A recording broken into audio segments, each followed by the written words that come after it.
Let's talk about change. Let's talk about what can happen with MAGA and really anybody that is indoctrinated into any belief system that is too far in any direction. Left, right, doesn't matter. And let me tell you what just happened to me. I made a video a few days ago about my uncle who is very, very MAGA. I haven't been able to talk politics with him in 6 years. And about a week ago, we had a conversation about how he did not agree with ICE and what ICE was doing.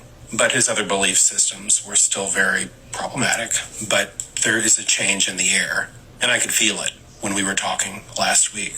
Well, yesterday, we talked on the phone. And he made a comment, very short phrase, that I probably will never forget.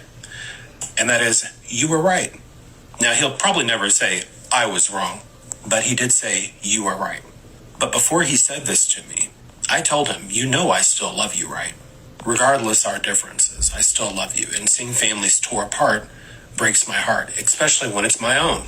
And I'm a black biracial person. I've dealt with racism, a lot of racism, some from my own family. My great-grandfather was extremely racist, and he changed, at least enough to allow me and my father to be on his property. So I do think that people can change. But I think we need to start having these conversations and leading with love and understanding, because change doesn't happen overnight.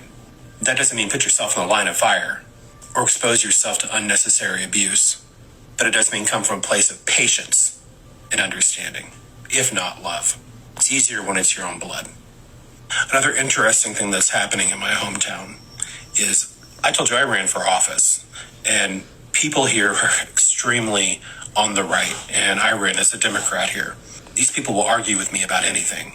And there are conversations going on in my county right now by people that are on the right that are admitting that we are in a fascist state and that we should start arming the populace here in this county and possibly protecting us here from fascism, and that suddenly we all need to work together regardless.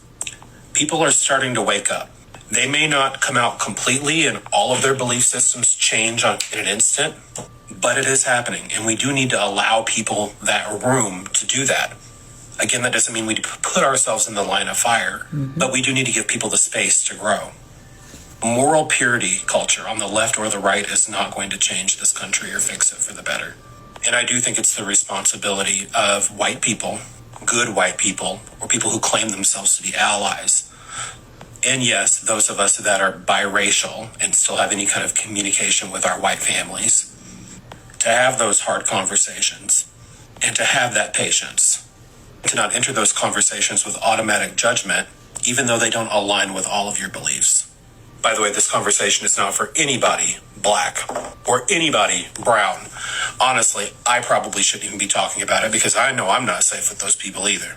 But when it comes to my own family, you bet your ass I'm going to do what I have to do, even if that means feeding them with a long-handled spoon while I do it.